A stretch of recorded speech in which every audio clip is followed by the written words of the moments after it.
Today's guest, you could say, is on top of the world right now. Lucy Westlake became the youngest American woman to climb Mount Everest. Let me say it again. Mount Everest, when she reached the summit on May 12, 2022. And she is ready to make history again. So thank you so much, Lucy, for joining me today. And it's very exciting to have you on this particular interview today. So how you doing, Lucy? I'm great. I'm very excited to be here, and it's been nice and relaxing since Everest. I've been doing lots of just spending time with family and friends. So, but yeah, it's great to be back. But I miss the mountains already. Well, you definitely deserve some relaxing time. But in the next 45 minutes or so, I think our audience, including myself, we want to learn about your success and your experience. And because I believe, a typical 18 years old girl doesn't think about climbing the Mount Everest. So your mind, your determination is definitely very unique. And I think a lot of young people, especially teenagers, are wanting to learn from you. So let's go back a little bit now. Let's rewind back. You reached the summit point of the world's highest mountain above the sea level. I believe it was more than 29,000 feet. And you made history. And you made history, Lucy, as the youngest American woman to achieve such a feat at just 18 years old. Now, you must feel like a champion. Can you go back and share with us and the audience what made a 18-year-old girl want to climb Mount Everest? Yeah, it's the desire to climb is really hard to explain. It's something that I've been doing since I was 7 years old. I've been mountaineering since I was 7 with my family. We started with smaller mountains, obviously, didn't just jump like right to Everest, but they kept building up, kept getting bigger and bigger. And I've just always loved nature, loved the outdoors, loved that adventure that you get from mountaineering. I'm an explorer. I love just meeting new people, like exploring new cultures, exploring new places.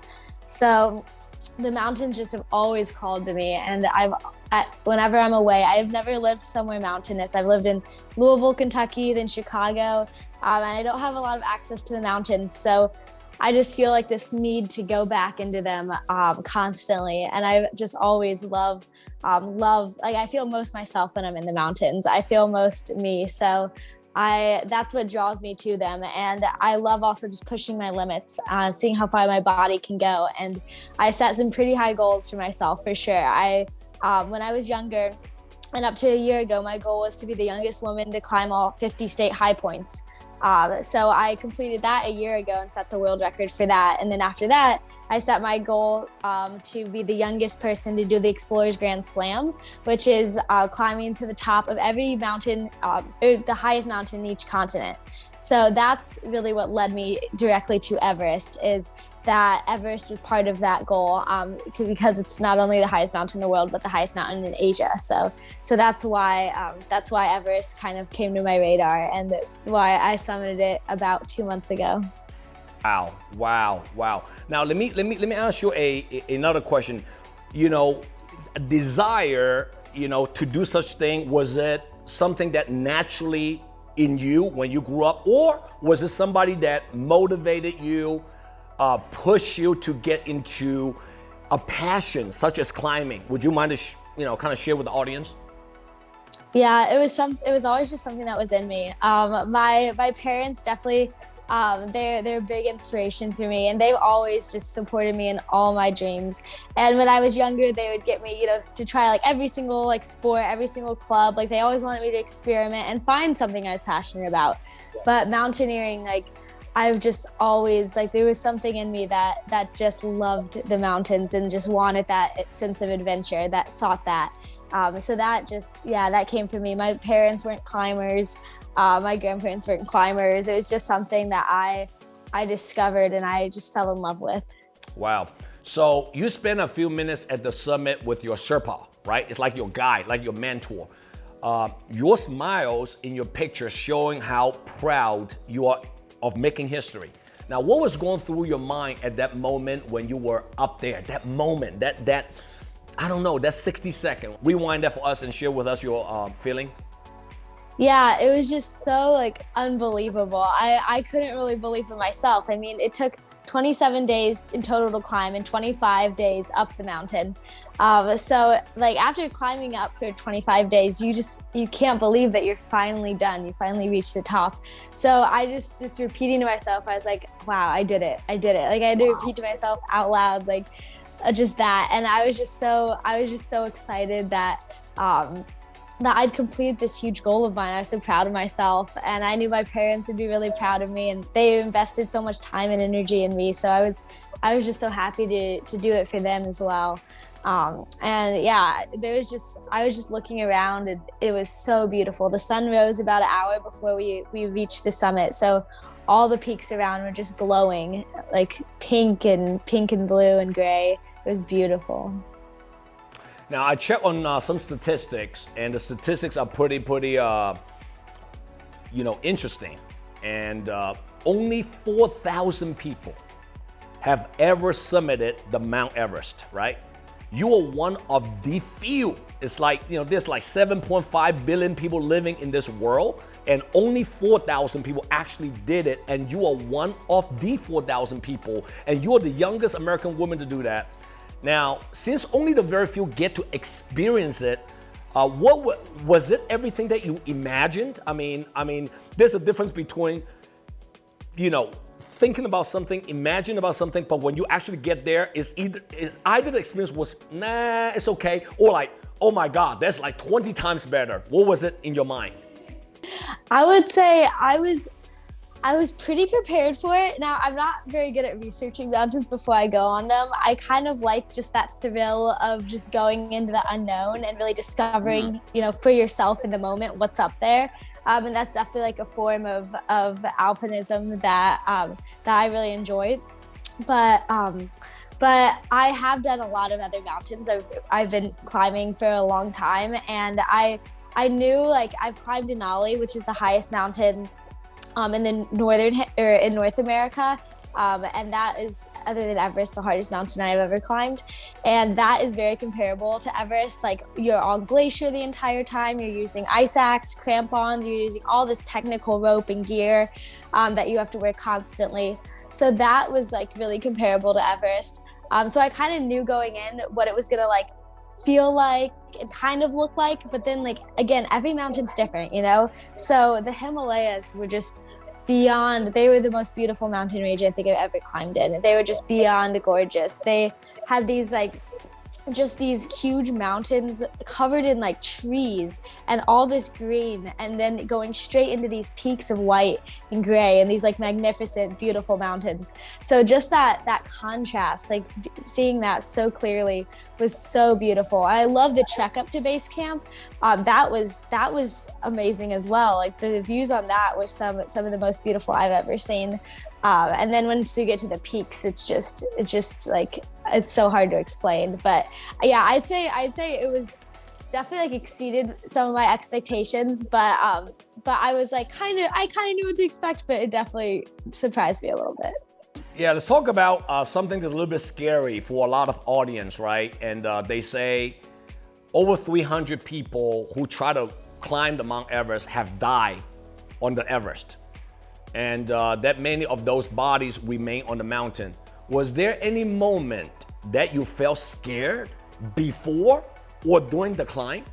So I used to be afraid of heights when I was younger, which is super ironic for my passion of mountaineering. I mean, you're exposed to heights all the time, but just that exposure I've had over time to heights, I'm not afraid of them at all anymore. I'm really like numb to them almost, which could be a good and bad thing for sure.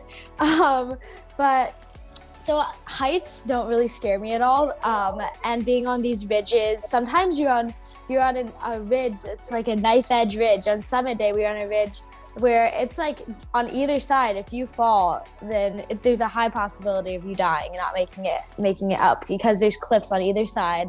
And some parts, especially like Hillary Step and the Khumbu Ice Fall, are very technical, where you can not only fall off the mountain, you can fall into crevasses, and just very dangerous things. And then not to mention the unknowns of avalanches. That's a big part of mountaineering. that takes a lot of people, bad weather, avalanches, all those unknowns. So there's definitely an element of fear to mountaineering, but I find a lot of my strength in my faith. I'm a strong Christian, so I pull on that a lot. And then also just, I mean, I understand the risks of mountaineering. You have to really understand them before you go into the mountains, and that's something you just have to accept beforehand. And I know that there's a possibility I won't come back, but that's something that I've accepted because I just love the mountains so much. There's no way I could stay away from them.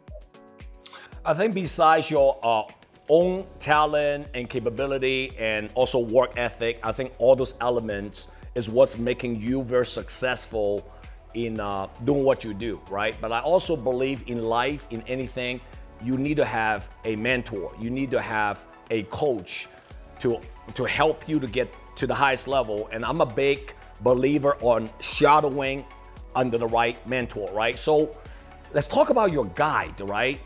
Tell us about the role of a Sherpa in climbing the Everest and the kind of trust you need to have with your guide / mentor to finish this very dangerous mission. And I wanted to know, like, number one, how did you choose your Sherpa, right? How did you choose him or her, right? And tell about this individual that went up to the Mount Everest with you, and how important is to have this particular individual doing it with you and climbing to the Mount Everest. Yeah, without Sherpas, like climbing Everest would not be possible for almost anyone. Like they make the mountain climbable for so many people. So they're a huge part of the mountain, and this is their entire their whole economy in the Himalayas or in Everest is just based around climbing. So it's really like this relationship where the climbers fuel their economy, but then they allow so many people to reach these incredible heights and to complete these goals. And without them, it really wouldn't be possible. I mean, they set all these fixed lines, which are like ropes going all the way basically from base camp to the summit that provide protection for all the climbers. They're the ones who put those in. They're the ones, there's porters that carry up so much gear to base camp for the climbers. So we just carried a day pack up to base camp before I started really climbing with a big pack and carrying all my gear. So yeah, the Sherpas are incredible. But I actually choosing my Sherpa, I actually didn't choose my Sherpa. I just chose the guide company, and then they choose a Sherpa for me. So I actually met my Sherpa just 2 days before I started climbing on Everest. Really? So you only knew this person 2 days before? Yes. Wow. Yeah. That's unbelievable. It's crazy because you have to put your whole life in their hands, everything. I mean, yeah, you have to trust them almost immediately. And I really did. My Sherpa, his name is Mingma, and he was just the most patient and kind person I've ever met. He was amazing. I immediately trusted him completely. And he actually used to be a monk before he was a Sherpa. And he's if you were to envision a monk, I would envision him completely. He was literally the most patient, calm person. Just it was amazing. He was the perfect Sherpa for me. And he was just very taught me how to do everything. And I already knew most of the things because of my prior mountaineering abilities, but he explained anything I had questions on. He was just so careful to explain, and I knew he always kind of knew where I was. He was always kind of protective of me, watching over, and I appreciated it a lot. Now tell us about your parents. I mean, how did they feel about you want to climb the Mount Everest and then choose a Sherpa 2 days before that? Were they nervous? Were they or your parents? It seems like they are very much into supporting what you do and trusting in your decision and all that. I mean, can you share with us a little bit about your parents? I guess feeling about all this. Definitely, they've grown a lot with me in the mountains. So me and my dad actually up to Everest were climbing partners. We did all of the mountains together. But just because of the expense of Everest, it's too expensive to pay for two people. But he climbed up to base camp with me, which is amazing.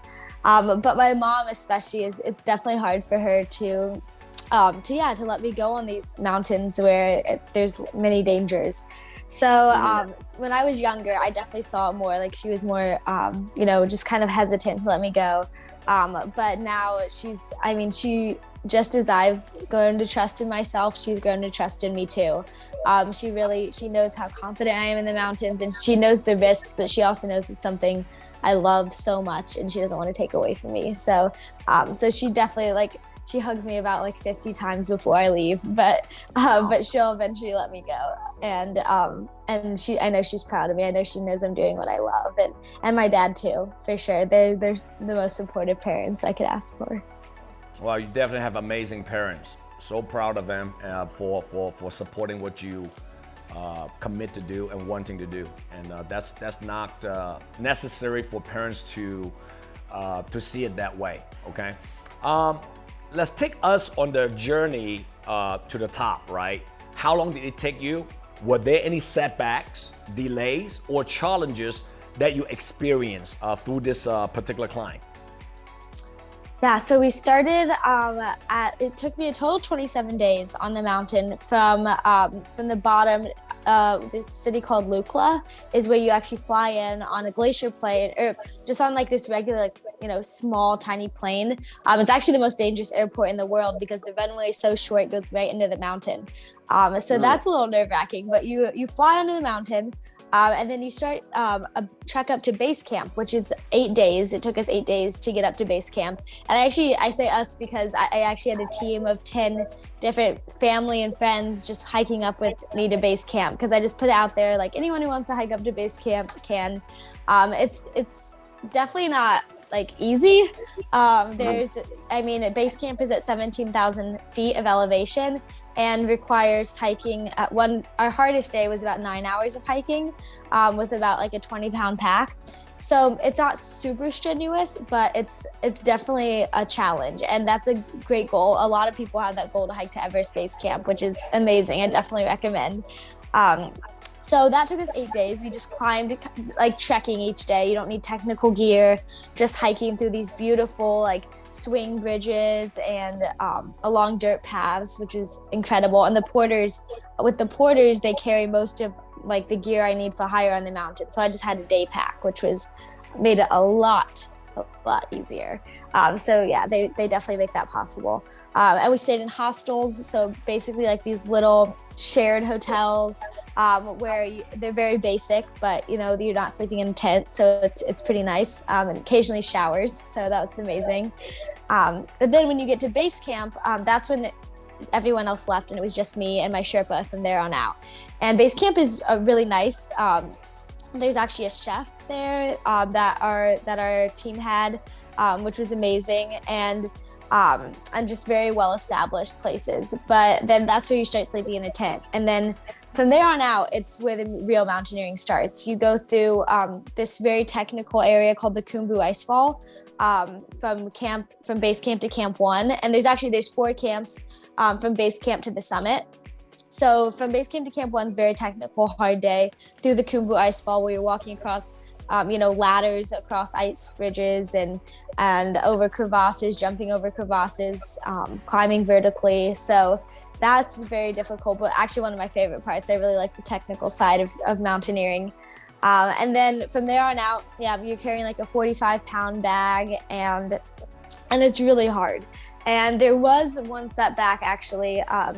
When I went up, we went on kind of an acclimatization route, which your body definitely, you need to take some time in the mountains. You can't just go straight up to the summit and climb really fast if your body isn't acclimatized, which is basically being used to the altitude, because there's so much less oxygen way up at 17,000 feet and above, and to 29,000 feet. So we went from base camp, we went on a 4-day little acclimatization route, where we went up to camp 3 and then back down. And then we rested 4 days at base camp and kind of waited for a good weather window, waited for the fixed lines to be set up. And then we took a week to get from base camp to the top and back. So total was 27 days. But there was one setback at camp 3 when we were on our summit push. We got up, everything the day before was beautiful. The weather looked like it was going to be good. But then the morning we got up to move to Camp 4, the winds were really, really strong. And we got all ready, packed up, and my Sherpa was like, we got to go back down. Like, it's way too windy. And that was one of the hardest parts of the trip for me right there. Just the emotional battle that was, because I felt really good. I was really excited to go up. I was like, okay, I got this, let's do it. But like the wind just said, we can't go up. It's like, it's not safe. So we had to go back down, and I was scared I wasn't going to get another attempt to go back up. And just the prospect of being physically ready to go and not even being able to attempt the summit, not know if I could do it or not, that would have weighed on me a lot. So luckily the next day we were able to go back up to Camp 3 and then continue our summit push to Camp 4 and then the summit. But yeah, that part was for sure a struggle, was the setback. Wow, what an amazing story that you just shared with us. Let's talk about your training a little bit. Your training, right? How long did it take for you to train for this? And what kind of physical and mental regimen did you have to undergo to be in the best shape to climb the world's highest peak? So my training, I'm actually a big runner. Cross country and track is my, I guess you could say, my main sport. I mean, I love climbing, but just the places I live in, there's not a lot of mountains near me. So I climb, once or twice a year if I'm lucky. But my main sport during the middle of the year is cross country and track. And I'm actually going to run at University of Southern California in the fall, cross country, and then track in the spring. So I'm really excited about that.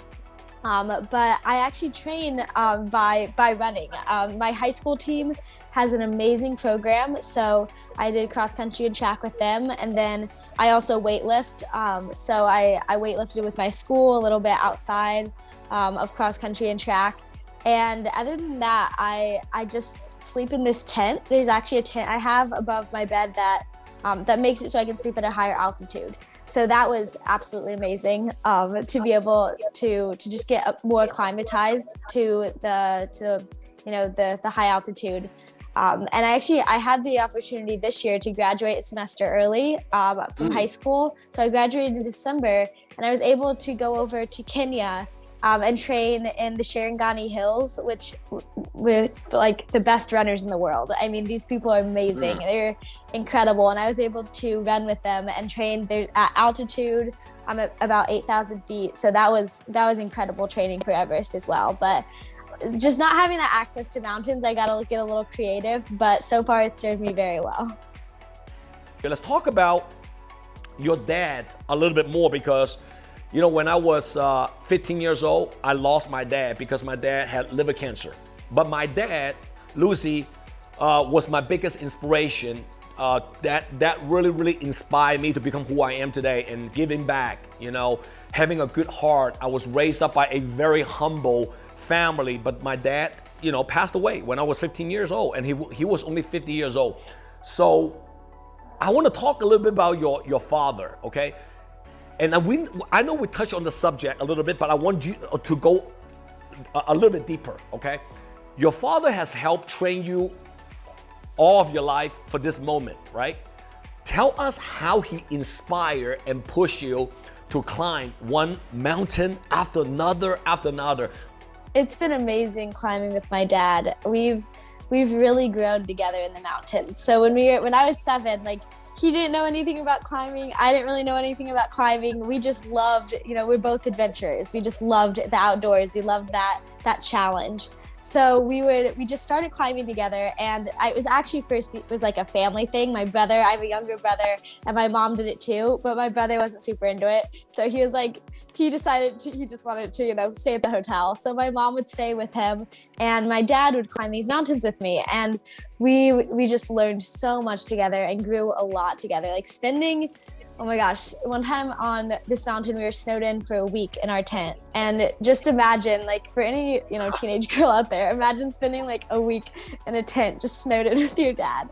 It was definitely challenging for both of us, but it was amazing, especially just looking back. That time, it's made me really close with him, given me a lot of love and appreciation for what he does and the sacrifices he makes for me, because mountaineering is really my passion, and it is and it isn't his passion. It's more, he does it more just out of love for me, and that just makes me appreciate it even more because I know like he's making so many sacrifices for me, with time and money and energy. So yeah, it's been amazing to have him as a climbing partner. I couldn't wish for another one. So this is not the first time you made history. In 2016, as you said earlier, at age 12 only, you became the youngest girl to summit all of the highest point of the contiguous United States, right? Tell us about your next goal, all right? What is next for Lucy Westlake?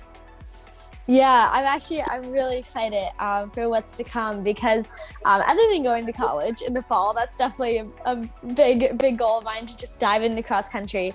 But with the mountaineering side, I'm actually trying to become the youngest person, male or female, to complete the Explorers Grand Slam, which is a feat that only around 100 people have ever done. And basically the feat is that you climb the tallest mountain in each continent, and then also you ski the last degree of the North and South poles.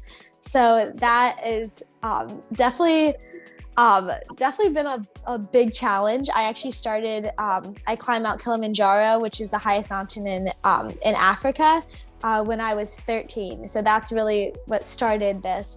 And then I've backed up a few over the years, and climbing Everest. Now I've climbed 5 of the 7. So I have 2 more to do, and also the North and South poles. So that's a total of 3 expeditions. So coming up, I'm hoping this winter to be able to complete Mount Vincent, which is the tallest mountain in Antarctica, and then also go to the South Pole. And then also after that, in April, I would hopefully go to the North Pole, and then climb Karsten's Pyramid, which is the highest mountain in Oceania. So that's, I got to do that by the time I'm 20 to break the record. So I'm 18 and a half right now. So I have a little while, but time is ticking. Wow, you're doing so much at such a young age. That's very impressive. Now, what's awesome about you is that I heard that not only you are focusing on your passion, but you're also using your platform to raise awareness and support for clean water. Tell us about your advocacy. Yeah, so the story behind how I got involved in the world water and sanitation crisis is actually when I was 2 years old. My parents set a Samaritan's Purse box, kind of from me, out into the world, and it just went, anywhere in the world. And it actually happened to go to Uganda, and I had a little note in there that said, write me back. And this little girl that was my age wrote me back. And at first it was our parents because we were like 2 years old, but then eventually me and this girl named Faith became pen pals. And ever since then, we just had, our relationship grew. We learned more and more about each other through these letters. And when I was around 10, she told me how her family and her entire village doesn't have access to safe water. That the water, gives them diseases, that they have to walk miles to even get the water. And I had never, known that to be a possibility before. That had just shocked me because, I thought everyone just had water out of the tap like I do. And it just filled me with the sadness. It really burdened me because I was it was just inconceivable to me, especially at that age. And I knew I wanted to help her, but I had no idea how. But then when I was 13, my family was actually planning to go to Africa to climb Mount Kilimanjaro. So that, Mount Kilimanjaro is in Tanzania, which is pretty close to Uganda. So we were planning to go see Faith and her family as well. And I actually, through my church, I learned about this water company called Water Step. They're a nonprofit organization, and they make water chlorinators that can bring safe water to up to 2,000 people just through this one little filter or chlorinator that can fit in a backpack. So me and my family were actually able to bring that over to Faith and just install this in her village. And it was amazing to just see how this clean water completely changed the lives of these villagers and of my pen pal and her family. So everyone was just so much more happy and healthy, and it was just incredible to see. So I wanted to do more of that, just going over and seeing how the need over there, it was just inspired me to, I really that's what I want to do with the rest of my life. I'm hoping in college to study public policy, then minor in social entrepreneurship, to really give me that platform to be able to go out and create this change, and get policies implemented that will really, help fight off this crisis. So yeah, that's what inspired me. But I've sought ever since then to use any platform I have, which most recently has been mountaineering, to really just raise money and awareness for this crisis. And I actually have an Etsy shop too, where all the the funds from it. It's called Lucy Climbs is the shop, and I just sell sweatshirts with my logo on it, stickers. And T-shirts. So all of the profits from that go to help fund water chlorinators and filters in Kenya and Uganda. Lucy, once again, look, I can't even begin to describe my admiration and your determination and grit. I, as the founder of Just Wish Foundation, are rooting for you as you continue to climb your way to success. And we would like to make a monetary donation that could hopefully help you in your journey to make more history. You're on top of the world, Lucy, and you deserve to be there. More power to you, and I appreciate you spending your valuable time with me today. I really enjoyed the talk with you. You're an amazing human being. I feel your heart, your passion, your vision, your clarity, what you want to do in life, and you're definitely an inspiration. I appreciate it so much. Thank you. It's been great talking to you too.